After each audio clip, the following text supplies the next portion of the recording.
अस्सलाम वालेकुम नाज़रीन, मैं हूँ असनाद मलिक अपने नए प्रोग्राम के साथ। नाज़रीन, इद्दत केस में इमरान खान और उनकी अहलिया की सज़ा ख़त्म हो गई है। वो बरी हो गए हैं। मेरा ख़्याल है कि ये नून लीग के लिए बड़ा रिलीफ़ है। अगर 2024 के इलेक्शन में अगर नून लीग को सबसे ज़्यादा सेटबैक हुआ, मैं मेरी ख्याल में वो इस इद्दत केस के फ़ैसले की वजह से हुआ है। और इस फैसले का बड़ा रिएक्शन आया सोसाइटी में।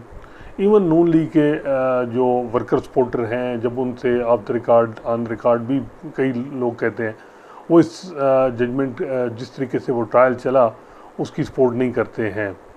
और बहुत से उनके जो है वो लोग जो हैं वो टीवी पे भी कह गए हैं कि इस किस्म के केस नहीं बनने चाहिए। मेरा ख़्याल है कि ये जो इद्दत केस था, इसका जो ट्रायल चला और उसकी जो रिपोर्टिंग, फिर उसके बाद जो सज़ा हुई और फ़ौरन इलेक्शन आ गए, तो अगर आप देखें तो ख़वातीन में उस पर बड़ा रिएक्शन था। और जो जिस तरीके से पीटीआई को रिलीफ यानी वोट मिले, ये सारा अगर आप देखें तो मेरा ख़्याल है कि ये सारा उसमें 3 सज़ाएँ इमरान खान के को जो दी गई ट्रायल कोर्ट्स की तरफ से, उनका बड़ा रोल था। और तीनों सज़ाएँ जो हैं वो जो है वो ट्रायल कोर्ट से अडयाला जेल में उनका जेल ट्रायल हुआ। 5 दिन में इमरान खान कहते हैं कि मुझे 3 सज़ाएँ हुई। और तीनों सज़ाएँ अगर आप देखें, साइफ़र केस में उनको इस्लामाबाद हाई कोर्ट ने क्विट कर दिया है। इद्दत केस में उनको नीचे जो वो एडिशनल सेशन जज ने क्विट कर दिया है। एक केस उनका तोशा खाना का था, जो गिफ्ट के हवाले से था, उसमें जो उनकी सज़ा है वो सस्पेंड हो गई है। में अपील लगेगी, तो मेरा ख़्याल है कि जब वो अपील लगेगी तो उसमें भी अमूमन देखते हैं कि जो केसेस जिस तरीके से ट्रायल चला है उसमें काफ़ी लकूनाज होंगे और इमरान खान को उसका एडवांटेज होगा। अगर आप देखें तो तोशा खाना केस जो है, इसमें 3 जो है वो इमरान खान को के केस बने। एक तोशा खाना केस जो कंप्लेंट इलेक्शन कमीशन ने उनके ख़िलाफ़ दायर की, जिसमें वो नायल हो गए थे, उनको कुछ जो है वो महीने वो रहे और फिर सज़ा सस्पेंड हो गई, जिससे आमिर फ़ारूक के पास अभी तक वो अपील पेंडिंग है। फिर दूसरा तोशा खाना जो गिफ्ट का मामला, उसमें जो उनको सज़ा हुई वो भी सस्पेंड हो गई। अब ये तीसरा एक 190 मिलियन पाउंड का केस उनका चल रहा है और वो उसमें अब देखते हैं कि क्या होता है उस हवाले से। वो अब ट्रायल उसी में बुशरा बीबी जो उनकी अली है, उनको गिरफ्तारी जो वो नैब ने डाल दी है। अब जो नैब का जो ऑर्डिनेंस आया है अमेंडमेंट का, उसमें जो ट्रायल का जो ड्यूरेशन है वो बढ़ा दिया गया है, 14 से 1 महीना 40 दिन कर दिया गया है। 40 दिन गो कि पीपल्स पार्टी इस हवाले से सवाल उठा रही है, लेकिन अभी तक वो इधर ही यानी वो जो ऑर्डिनेंस है वो एग्जिस्ट कर रहा है। तो अब उसमें उनकी सज़ा जो है वो उनको गिरफ्तारी में डाला गया। अब इमरान खान अगर आप देखें तो किसी केस में कन्विक्ट हैं, तो मेरा नहीं ख्याल उनको किसी केस में साइफ़र में उनकी कुटल हो गई, तो शखाना में सज़ा सस्पेंड हो गई, इद्दत में सज़ा जो है वो क्विट हो गए हैं। तो अब वो उनकी जो गिरफ्तारी है वो अंडर ट्रायल पर्सन है। अब वो ये नहीं है कि वो किसी केस में कन्विक्टेड हैं। इसी तरह बुशरा बीबी हैं, वो भी अंडर ट्रायल हैं। उनकी जो कन्विक्शन है वो ख़त्म हो गई है। और उसके बाद अब देखते हैं कि क्या सूरत हाल बनती है। लेकिन एक चीज़ जो है वो बड़ी वाज़ेह है कि जब पोलिटिकल केसेस की फेट जो अमूमन हम देखते हैं कि जो अल्टीमेट फेट होती है वो किसी न किसी जगह डील का ही नतीजा होता है। अगर आप देखें नवाज शरीफ साहब के हवाले से, तो उनके जिस तरीके से केसेस बने नून लीग के ख़िलाफ़, वो भी उसी तरह पोलिटिकल मोटिवेटेड थे और ख़त्म हुई है, तो उस वक्त भी एक डील का ही हिस्सा थे। इमरान खान का जो मामला है उसमें उनको जो रिलीफ मिल रहे हैं वो जो ट्रायल में लकूनास थे उसका उनको एडवांटेज मिल रहा है। हाई कोर्ट से उन्होंने रिलीफ लिए हैं अब, और मज़ीद जो केस उनके पेंडिंग हैं उनमें भी वो उनको रिलीफ मिल सकता है। अब 9 मई के मुकदमात हैं उन पे उसमें भी उनको, और पंजाब हुकूमत भी एक उन पर कंप्लेंट फाइल कर रही है, जिस किस्म के वो बताया जाता है कि जी वो मीडिया से टॉक करते हैं, उस बुनियाद पे किया जा रहा है। तो ये इमरान खान की जो रिहाई, बहुत से लोग कहते हैं जी कब इमरान खान रिहा होंगे। मेरा ख्याल है कि इमरान खान रिहा अभी अगर आप कहें कि जी अदलिया ने कल फैसला किया, पीटीआई को रिजर्व सीट दे दी और उसके बाद जो है वो बड़ा कोई बहुत अब बहुत बड़ी तब्दीली आएगी। इमरान खान की सज़ाएँ ख़त्म हो सकती हैं, लेकिन आप कहें कि जी वो बाहर निकलेंगे, वो कहीं ना कहीं कोई अंडरस्टैंडिंग होगी, प्रेशर, इसमें कोई शक नहीं है कि अब जो जिस तरीके से अदालतों ने जो है वो रिलीफ देने शुरू कर दिए हैं, और अदालतों पे अगर आप देखें तो यही अदालतें थी 9 मई से लेके 8 फरवरी के दरमियान। इस्लामाबाद हाई कोर्ट के जजेस पे प्रेशर भी था, लेकिन कुछ नहीं हो पा रहा था। इंटरनली वो फाइट बैक यानी वो रेजिस्ट कर रहे थे, लेकिन जो ही 8 फरवरी का इलेक्शन होता है, 12 फरवरी को वो अपने चीफ जस्टिस आमिर फारूक को ख़त लिखते हैं कि जी हमें फुल कोर्ट एक मीटिंग बुलानी चाहिए। आमिर फारूक नहीं बुलाते। 25 मार्च को वो सुप्रीम जुडिशल काउंसिल में ख़त लिख देते हैं कि जी हमें गाइड करें, जो इंटरफेरेंस हो रही है। तो 8 फरवरी का जो रिज़ल्ट है उसका जजेस को बड़ा असर पड़ा है। अब अगर आप देखें तो उसके बाद जो इंटरफेरेंस की सो मोटो की कार्रवाई हुई, उसमें डेटरेंस तो नहीं बना। जस्टिस काजी फैसल ने किसी किस्म का रिमार्क्स ऐसा नहीं दिया जिसमें हम कहें कि वो जजेस को इंडोर्स कर रहे हैं किसी पॉइंट ऑफ व्यू पे, या इंटरफेरेंस जो उनकी कंप्लेंट थी। और अमूमन जो काजी फैसल साहब की मेरा ख्याल है कि एक उनकी तरफ से जो एक शिकवा है वो ये है कि जी अगर यही मसला था तो उन्हें बजाय ख़त लिखने के वो मुझे मिल लेते। पहले भी तो मिले थे उमर रज़ा बंदियाल से, तो मुझे मिल लेते। मैं बजाय इसके कि ख़त लिखने के पर ख़त लीक हो गया, उस पर भी काजी साहब मज़ीद इस पर यानी उनको इस चीज़ का भी था कि ये ख़त लीक कैसे हुआ।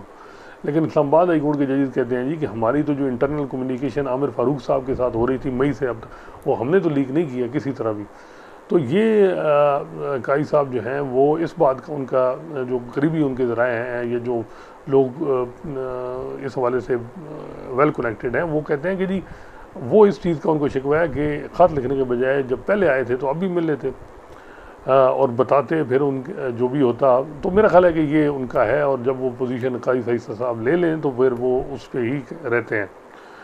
दूसरा जो है वो उनका कि क्या अब सुप्रीम जुडिशल काउंसिल में वो इन जजेस के ख़िलाफ़ कार्रवाई करेंगे। मेरा नहीं ख्याल सुप्रीम जुडिशल काउंसिल में उनकी तरफ से अगर देखा जाए तो जैसे आमिर मोहसिन अख्तर कियानी के ख़िलाफ़ भी कंप्लेंट करवाई गई और कहा गया कि जी प्रॉक्सी कंप्लेनेंट आ गए हैं ये वो, तो अभी तक तो कोई नहीं लग रहा कि वो सुप्रीम जुडिशल काउंसिल में इनके खिलाफ़ कार्रवाई करेंगे, ना उनका कोई इरादा है। लेकिन अगर आप कहें कि जी वो उनके साथ खड़े हो जाएंगे जिस तरह, वो मेरा ख्याल है कि अभी तक तो नहीं लग रहा कि आसार के वो उस तरह खड़े होंगे। तो ये है कि जो कल फैसला आया है परसों जो सुप्रीम कोर्ट से पीटीआई को जो मखसूस नशिस्तें मिली हैं, बहुत बड़ा फैसला है और इवन सेटबैक है सब के लिए, हुकूमत के लिए, मुक़्तदर हलकों के लिए, इवन चीफ जस्टिस काजी फैसल के लिए कि 8 जजेस ने जिस तरह का फैसला किया। हालांकि मैं समझता हूँ कि जस्टिस काजी फैसल और जस्टिस जमाल मंदोखेल ने भी तकरीबन वही फैसला किया। अगर आप देखें तो मेजॉरिटी जस्टिस जमाल के नोट को अगर इंडोर्स कर देती तो क्या होता। मैं समझता हूँ कि उसमें एक ही मसला था कि सीटें कम मिल जाती। बाकी उन्होंने भी कहा कि पीटीआई जमात है, पीटीआई जो है वो उनको सीटें मिलनी चाहिए, लेकिन उन्होंने ये कहा था कि जो पिकुलर सर्कमस्टांसेस की बात हुई कि जी जो पीटीआई के साथ हुआ और उनके नॉमिनेशन पेपर जो नहीं जमा करा सके, उन पर दबाव था, तो उन्होंने कहा ये चीज़ें हम नहीं इनको कंसिडर करेंगे।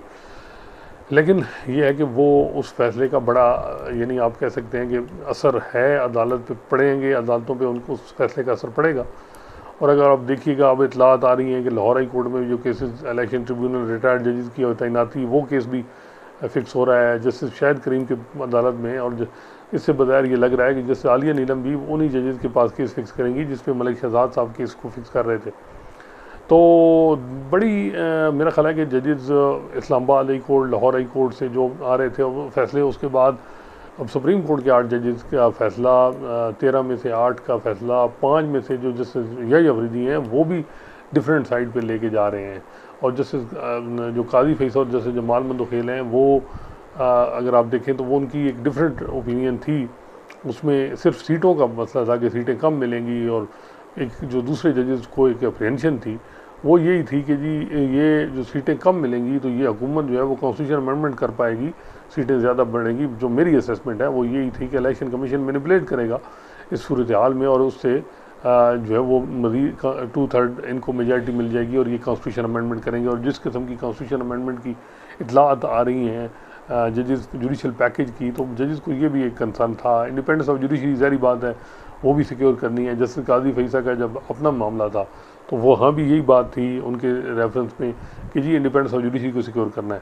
तो मैं समझता हूँ कि आज का फैसला जो यानी कल का जो इद्दत का केस है का फैसला है वो बज़ाहिर ये लग रहा था कि ये जज साहब जो हैं ये इद्दत में इमरान खान को क्विट करेंगे और इस पे असर नहीं, लेकिन ये है कि अब जजेस थोड़ा सा ये है कि अब बड़ा मुश्किल हो जाएगा। और बहुत से लोग कहते हैं कि जी वजह क्या है, क्यों ये जुडिशरी में ये चीज़ आई है। एक तो चलें 8 फरवरी का इलेक्शन है, लेकिन मेरा ख्याल है कि जो कुछ इस्लामाबाद हाई कोर्ट के जजेस के साथ किया गया, फिर अभी हो रहा है, कंप्लेंट फाइल हो रही है, सोशल मीडिया पे कंपेन चल रही है, तो जजेस ने ये जो उनकी है कि भाई जस्टिस काजी फैसा ने एग्रेसिव पॉलिसी इस्टेब्लिशमेंट के खिलाफ अपनाई और प्रेसिडेंशियल रेफरेंस उन्होंने क्वैश करवाया और वो कामयाब रहे और वो हीरो बने, तो उन्हीं के फॉलो किया जा रहा है। मेरा ख्याल है कि वो यही फॉलो है कि जी जस्टिस काजी फैसा ने जिस तरह रेजिस्ट किया प्रेसिडेंशियल रेफरेंस में, उनको भी उस वक्त निकालना चाह रहे थे मुक़्तदर हल्के और PTI इमरान खान, तो वहाँ उन्होंने एग्रेसिव हुई है, तो यहाँ ये जजेस भी वही पॉलिसी अपना रहे हैं। तो देखते हैं क्या होता है।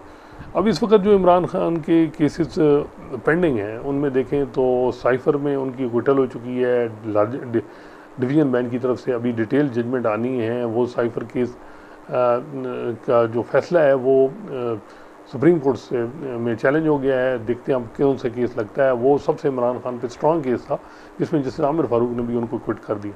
इसके अलावा तोशाखाना में तहफ़ का जो मामला है वो जजमेंट सस्पेंड है, वो इस्लामाबाद हाई कोर्ट में पेंडिंग है। तोशाखाना के हवाले से जो इलेक्शन कमीशन ने जो कंप्लेंट फाइल की थी वो उसमें भी अभी अपील मेन पेंडिंग है। टिरियान केस में उनको उनकी डिसमिसल हो उनकी हक में जो है वो केस आया है इस्लामाबाद हाई कोर्ट का, तो अब वो सुप्रीम कोर्ट में चैलेंज हुआ है। इसके अलावा अगर आप देखें तो 190 मिलियन पाउंड का अभी ट्रायल चल रहा है। तो ये सूरत हाल इस वक्त इमरान खान साहब की है कि और भी केस उन पर बनाए जा सकते हैं। तो ये अगर कहें कि जी वो बाहर आ जाएंगे, मेरा ख्याल है कि बाहर वो कोई अंडरस्टैंडिंग के साथ ही आएंगे। अभी तो सनम जावेद और आलियन जो PTI के एक्टिविस्ट हैं जो पाबंदी सलासिल हैं 9 मई के मुकदमात में, उनके हवाले से अदालत अभी उनकी रिहाई इंश्योर नहीं कर सकी। तो इमरान खान तो बड़ा मुश्किल है। ये जो उनके वर्कर हैं कि ठीक है अदालतें अपनी हिसाब से चल रही हैं, लेकिन अभी मेरा ख्याल है कि इमरान खान की जो रिहाई है उसमें कहीं ना कहीं कोई अंडरस्टैंडिंग होगी तो तब होगा। ये एक ग्राउंड रियलिटी है। बाकी अदालतें देखते हैं कि किस तरफ चीज़ें चलती हैं। बाकी ये जो बात हो रही है कि इलेक्शन कमीशन के जी में भी सुप्रीम कोर्ट की मेजॉरिटी जजमेंट मानेगा या नहीं, एक बात इलेक्शन कमीशन को यानी गौर करना चाहिए कि ये जजेस जो हैं, जो 8 जजेस हैं, इनमें से मेजॉरिटी जजेस वो हैं जो अपने इमेज के हवाले से बड़े जो वो कॉन्शियस हैं, और मेरा ख्याल है कि इलेक्शन कमीशन ने कुछ किया तो ये स्पेयर नहीं करेंगे। ये एक चीज़ रखनी चाहिए और हुकूमत को भी देखना है कि वो किस तरह इस मामले को लेके चलती है। बाकी जो अली अमन कुर्द साहब हैं वकील बलूचिस्तान के, उन्होंने एक प्रेस स्टेटमेंट जारी की और फिर मेरी उनसे फ़ोन पे भी बात हुई है।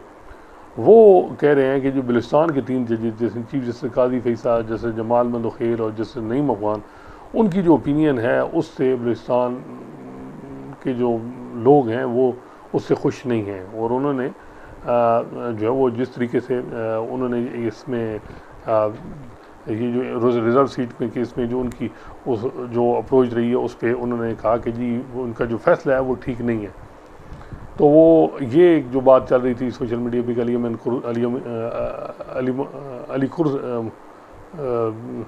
अमन कुर साहब जो हैं वो इस मामले में जी के बड़ा वो कर रहे हैं, तो वो इनको तीनों जजेस को क्रिटिसाइज़ कर रहे हैं। इसके अलावा जो है वो मुनीर काकड़ जो सुप्रीम कोर्ट बार के अगले सदर के उम्मीदवार हैं प्रोफेशनल ग्रुप के, उन्होंने भी बड़ी मायूसी का इजहार किया और उन्होंने कहा जी कि बलूचिस्तान में क्या बलूचिस्तान की रिप्रेजेंटेशन यही है कि ये देखें ये जो लोग हैं वो इस चीज़ को इस तरह देख रहे हैं कि एक तरफ PTI और इस्टेब्लिशमेंट का क्लैश चल रहा है, तो जजेस जो हैं वो जो फैसला करेंगे वो अगर PTI के हक़ में नहीं है तो वो इस्टेब्लिशमेंट के हक़ में जा रहा है। लोग इस कंटेक्स्ट में चीज़ों को देखते हैं। तो वो उनका लिए जो मुनीर काकड़ साहब हैं वो कहते हैं कि जी बड़ी बदकिस्मती है कि बलूचिस्तान की जो रिप्रेजेंटेशन है कभी जावेद इकबाल साहब करते हैं, कभी इफ्तिखार चौधरी करते हैं, कभी वो जस्टिस काजी फैसल का नाम लेते हैं, जैसे जमाल, जैसे नईम अफगान। तो वो उनका ये था कि जी अनवारुल्लाह काकड़ कभी रिप्रेजेंटेशन करते हैं बलूचिस्तान की। तो ये इस बात पे उनका है कि जी जो है वो ये जो इनका शख्सियत पे उनका ये है कि वो कहते हैं कि ये बलूचिस्तान के लोग जो सोचते हैं ये वो लोग नहीं, यानी उनकी जो सोच है वो बलूचिस्तान के लोगों की सोच नहीं है, ये उनका ओपिनियन है। तो देखें क्रिटिसिज्म भी हो रहा है और जो है वो अब देखते हैं कि हुकूमत क्या करती है। बज़ाहिर जो मेरी एक दो हुकूमती लोगों से बात हुई है तो उन्होंने कहा जी इस हवाले से कोई मीटिंग नहीं हुई कि हमने रिव्यू फाइल करना है या नहीं।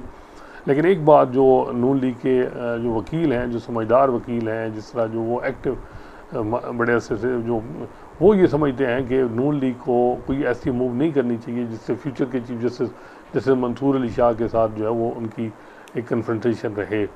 तो ये उनका एक है मामला। अब देखते हैं कि किस तरफ जो है वो नून लीग और मुक़्तदर हल्के इस पूरे मामले को देखते हैं और हल्दिया के साथ किस तरह ट्रीट करते हैं।